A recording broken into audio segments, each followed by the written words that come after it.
But years later, I did find out there was some going on. One of the most iconic sitcoms that comes to mind is the hit show Three's Company. Oh, I could kiss every interview. All right, you guys, knock it off.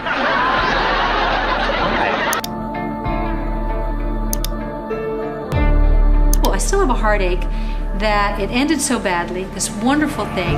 The characters really loved each other. The show was never topical. It was a pure Three's Company, the complete story. Three's Company was more than just a comedy show about three roommates. It became one of television's most memorable sitcoms, changing how people thought about comedy and relationships. The show brought laughter to millions of viewers, but behind the scenes, there was plenty of drama that most fans never knew about. The story of Three's Company didn't begin in America. It started with a British television show called Man About the House that aired from 1973 to 1976. This British show had a bold idea for its time: a man living with two women in a London apartment. The concept was considered edgy and sparked both laughter and controversy among viewers. When American television producers discovered this British show, they saw the potential to create something special for American audiences. However, bringing the idea to American television wasn't easy. Television networks, especially ABC, were worried about how American viewers would react to the idea of unmarried men and women living together. This was still a controversial topic in the 1970s. The journey to get Three's Company on television was bumpy. 2 pilot episodes failed before ABC finally decided to give the show a chance in January 1977. The creators, Don Nichol, Michael Ross, and Bernard West, worked very hard to adapt the British humor and characters for American viewers. They had to make sure the comedy would work for American families while keeping the show's unique appeal. ABC was still cautious about the show, so they only ordered 6 episodes for the first season. This was essentially a test to see if American audiences would accept the premise. At the heart of the show was Jack Tripper, played by John Ritter. He moved in with 2 female roommates, Janet Wood and Chrissy Snow. Their landlord, Mr. Roper, didn't approve of men and women living together unmarried, so Jack came up with a clever solution. He pretended to be gay to keep the peace. This pretense created the foundation for countless misunderstandings and comedic situations that became the show's signature style. The setup was perfect for the kind of physical comedy and witty dialogue that would make the show famous. When Three's Company premiered on March 15, 1977, it was an instant success. Viewers were immediately drawn to the slapstick humor and over-the-top situations. The chemistry between John Ritter, Joyce DeWitt, and Suzanne Summers was undeniable. They made their characters feel real and relatable, even in the most absurd situations. Jack's anxiety about maintaining his fake identity, combined with the constant misunderstandings that arose from it, kept audiences laughing every week. Despite the initial skepticism from network executives, the show quickly climbed in the ratings. What had started as a risky mid-season experiment became one of ABC's biggest hits.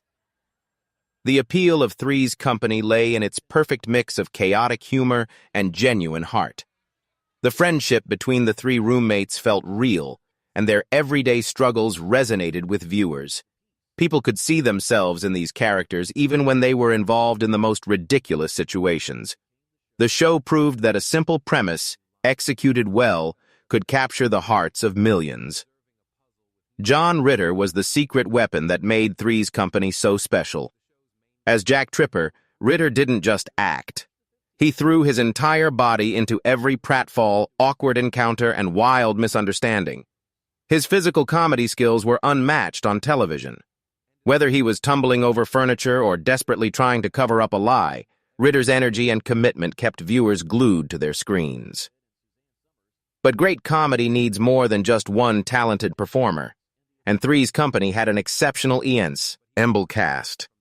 Suzanne Summers played Chrissy Snow, the lovable and bubbly roommate whose innocent charm brought endless laughs to the show. Chrissy had her ditzy moments, but Summers gave the character a warmth and sweetness that audiences absolutely adored. Joyce DeWitt played Janet Wood, the level-headed and practical member of the group. Janet's sharp comebacks and realistic outlook perfectly balanced Jack's nervousness and Chrissy's naive optimism. Together, these three actors created a trio whose on-screen chemistry was absolutely undeniable. The humor in Three's Company was both clever and cheeky, perfectly fitting the changing times of the 1970s. Jack's pretense of being gay was a way to poke fun at societal norms while adding layers to the comedy. The constant misunderstandings, quick-witted dialogue, and over-the-top scenarios brought laughter that felt fresh every single week. However, not everyone appreciated the show's humor. Critics argued that Chrissy's dumb blonde character relied too heavily on outdated stereotypes. Feminists of the time took issue with how women were portrayed on the show, feeling that it reinforced negative images of women as either naive or overly practical. Despite these criticisms, many fans saw Chrissy as much more than just a stereotype. For them, she was a character they genuinely cared about, flaws and all. Her innocence and charm made her endearing rather than offensive to most viewers. The show's farcical style was another key ingredient in its success. Following in the tradition of classic shows like I Love Lucy, Three's Company relied on recurring gags that became fan favorites. Mr. Roper's clueless remarks about Jack's supposed sexuality and his hilariously strained relationship with his wife provided comedy gold in every episode. Each episode felt like a mini-adventure with just enough absurdity to keep audiences hooked. The timing was perfect, too. The 1970s were a time of shifting social values, and Three's Company captured this change. By showing an conventional living arrangement, the show reflected a changing society while making people laugh. Three's Company was more than just entertainment. It was a cultural phenomenon that balanced humor with subtle social commentary. The show wasn't afraid to tackle sensitive topics, but it did so with a light touch that made everyone feel welcome. However, while the show was bringing laughter to millions of viewers, there was significant drama brewing behind the scenes. Suzanne Summers' journey on Three's Company became one of the most talked-about stories in television history. Chrissy Snow was a hit with audiences from the very beginning. Summers brought her bubbly personality, wide-eyed innocence, and perfect comedic timing to every scene. She became a star almost overnight, but her growing popularity came with bigger ambitions and eventually led to a significant fallout. By the time Three's Company reached its 5th season, serious problems were developing behind the scenes.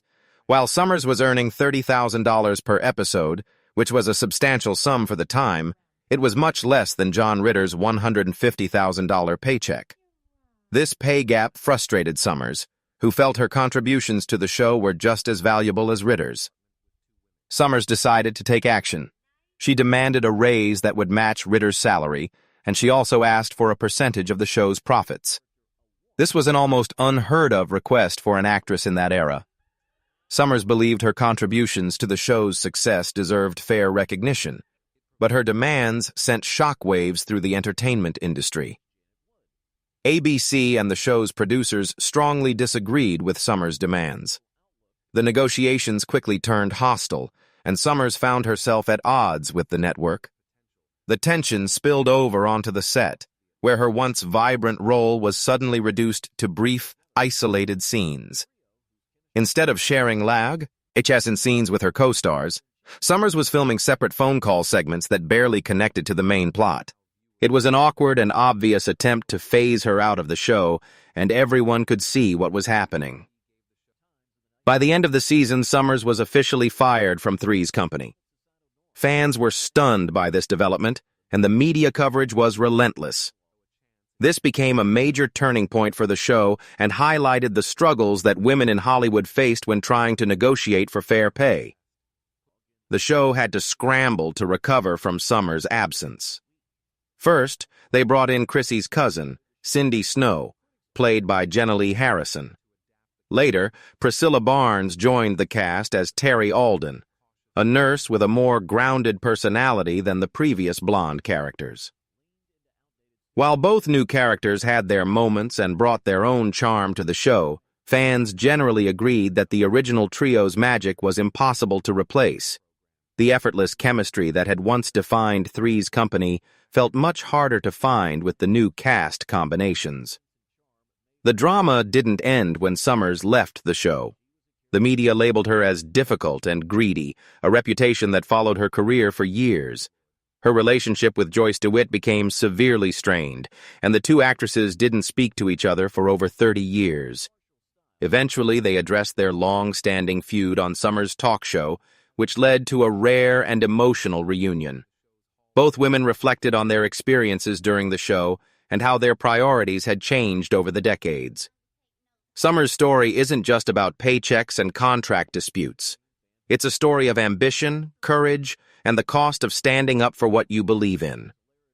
While her exit marked a significant turning point for Three's Company, it also highlighted the ongoing struggles that women in Hollywood faced when trying to achieve equal treatment and fair compensation. The tension on the Three's Company set didn't disappear when Suzanne and Summers left. In fact, the drama behind the cameras continued to heat up throughout the show's run. While Three's Company was pure comedy gold on screen, things weren't nearly as cheerful behind the laughter.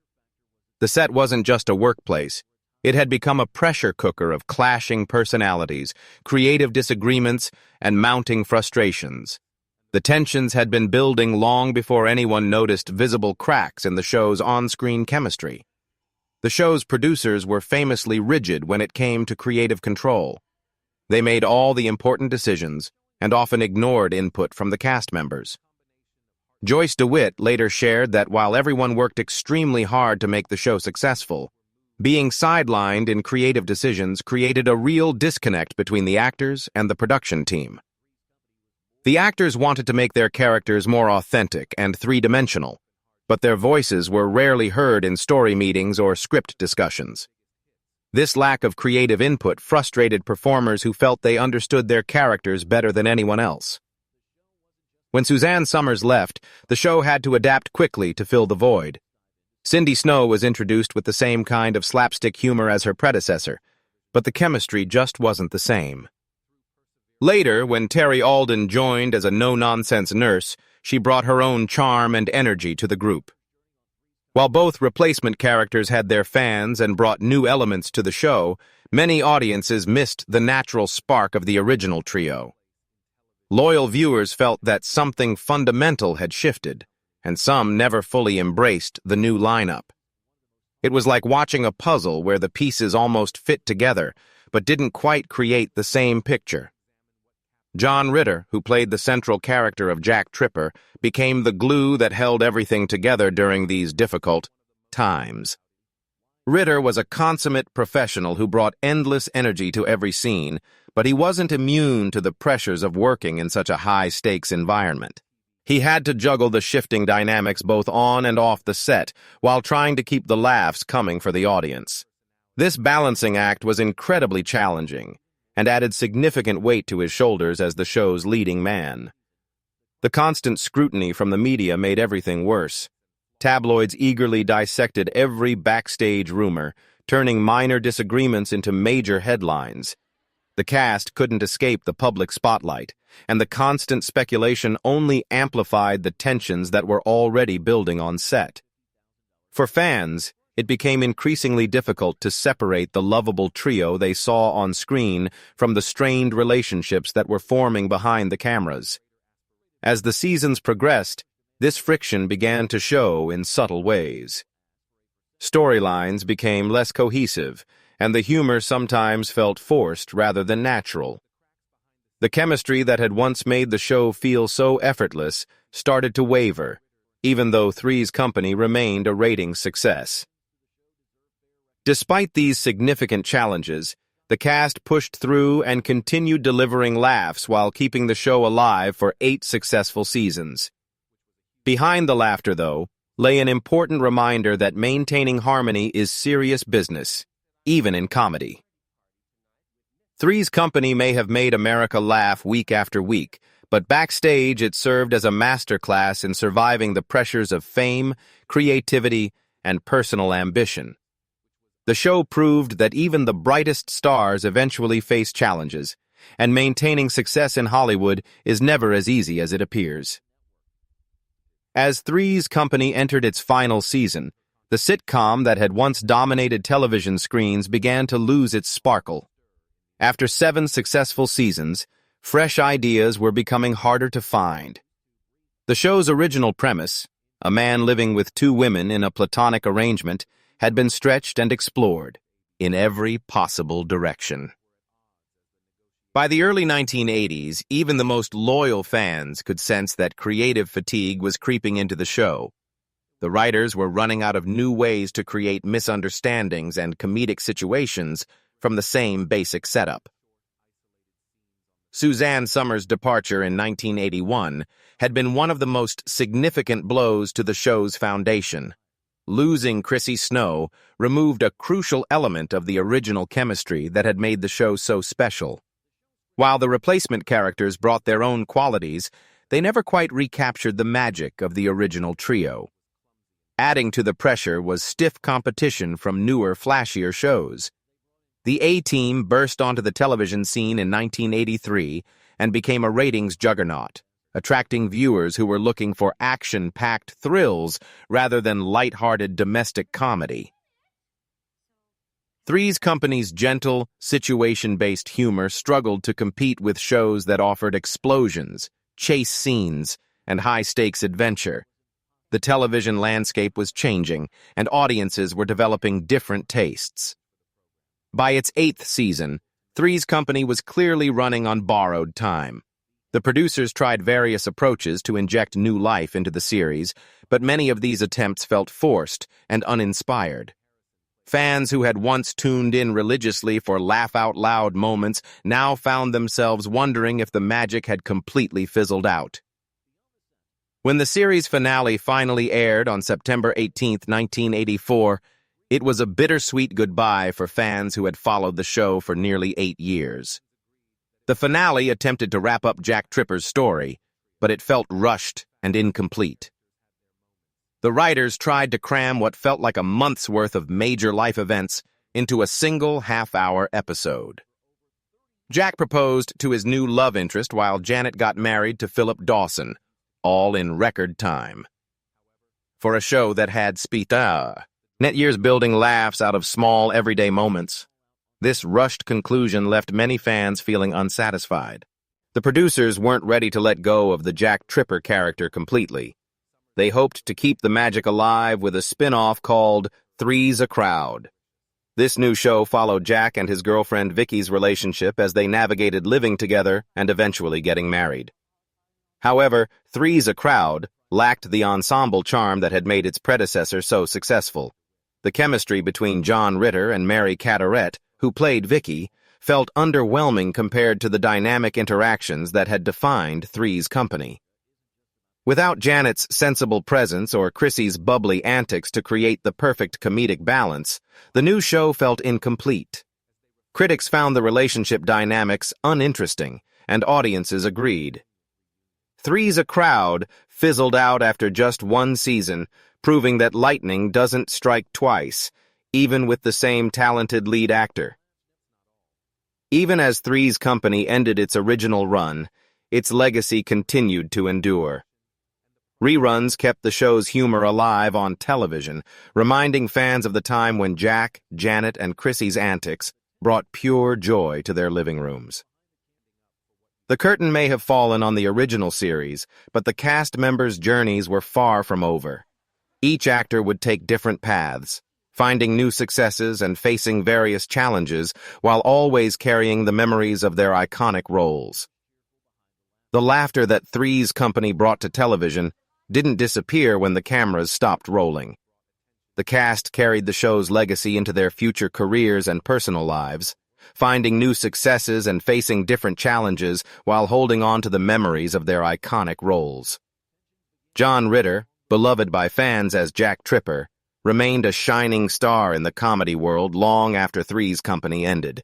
He continued to showcase his comedic genius, particularly in the later show 8 Simple Rules. Here he played a father trying to balance humor with the chaos of raising teenage daughters. His ability to connect with audiences remained unmatched throughout his career. Ritter brought the same physical comedy skills and genuine warmth that had made Jack Tripper so lovable to every role he played. Tragically, John Ritter passed away in 2003 at the age of 54 from an aortic dissection. The news stunned fans and the entire entertainment world. His death was a tremendous loss for comedy television, but his legacy lives on through his unforgettable performances and the joy he brought to millions of viewers. John's son, Jason Ritter, has followed in his father's footsteps in the acting world. Jason often showcases the same warmth and natural comedic timing that made his father a household name, ensuring that the Ritter family's contribution to entertainment continues. Suzanne Somers took a completely different path after leaving Three's Company, transforming her fame into a lasting business empire. Rather than letting her controversial exit define her career negatively, she used it as motivation to build something entirely her own. Somers became a cultural icon, not just for her role as Chrissy Snow, but for her entrepreneurial spirit and business acumen. Her success with products like the Thigh Master exercise equipment and her numerous books on health and wellness solidified her position as a force in multiple industries. She became a champion for women's health, using her platform to advocate for wellness and self-care approaches that were often considered unconventional. Even decades after her time on Three's Company, Somers remained a prominent public figure, appearing on talk shows and sharing her insights on various topics. In October 2023, Suzanne Somers passed away just one day before her 77th birthday. Her legacy is one of reinvention and determination, showing our performers can evolve far beyond their television beginnings and create entirely new careers. Joyce DeWitt, who played the sensible Janet Wood, chose a much quieter path after Three's Company ended. While her appearances on television and in films were less frequent than her former co-stars, she found fulfillment in theater work, embracing her passion for stage acting. DeWitt's journey wasn't without its personal challenges. In 2009, she faced difficulties including a DUI arrest, but she overcame these problems with determination and personal growth. Her resilience showed the same strength that had made Janet Wood such a reliable character. In 2012, DeWitt made headlines when she reunited with Suzanne Somers after decades of estrangement. Their heartfelt conversation on Somers' talk show reflected the genuine bond they had formed during Three's Company, despite the tensions that had followed Somers' controversial exit. This reunion was emotional for both women and for fans who had always hoped they would reconcile. It showed that time can heal even the deepest professional and personal wounds.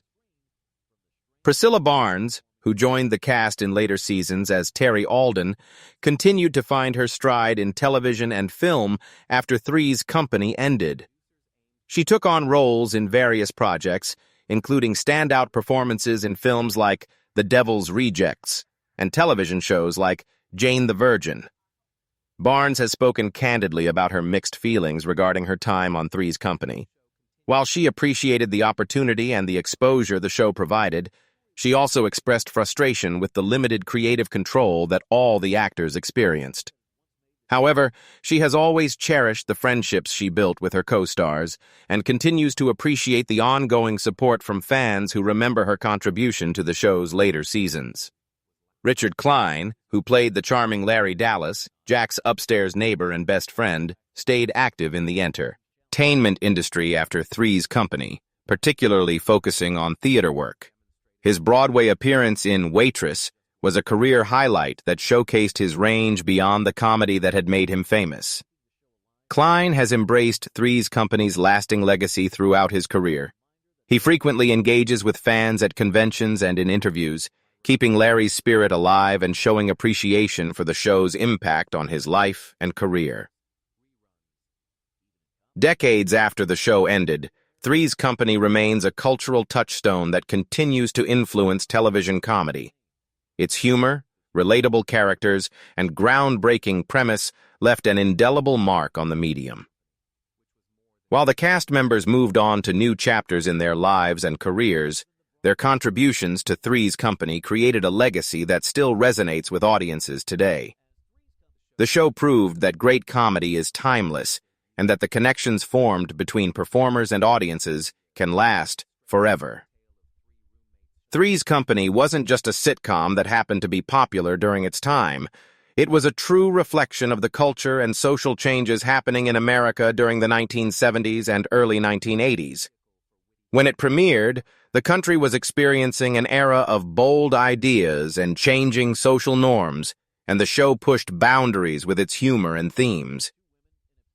The simple story of three roommates living together became a platform for clever comedy that addressed evolving societal attitudes about relationships, gender roles, and modern living arrangements. The show's impact extended far beyond just getting laughs from its audience.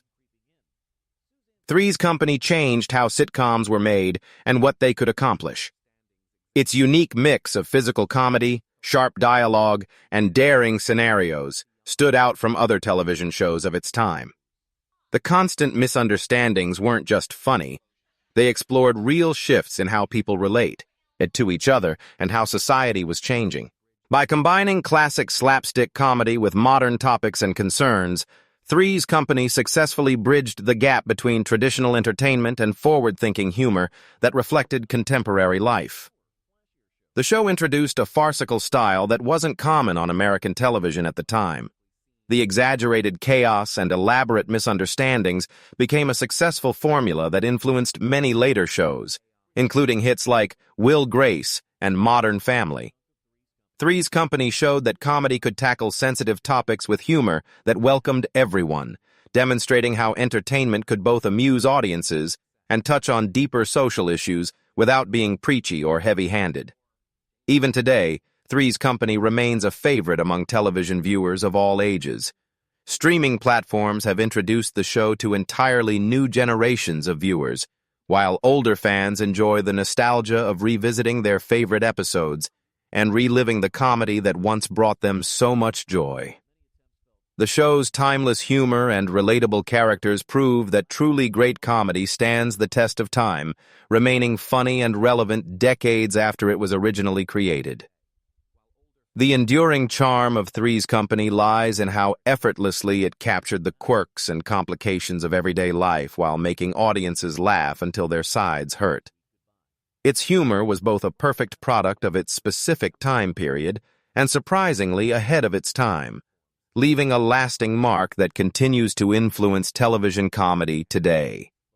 The show's bold approach to relationships, misunderstandings, and friendship set it apart from other sitcoms and created a special bond with viewers that still feels strong today. More than just entertainment, Three's Company became a shared memory for entire generations of viewers.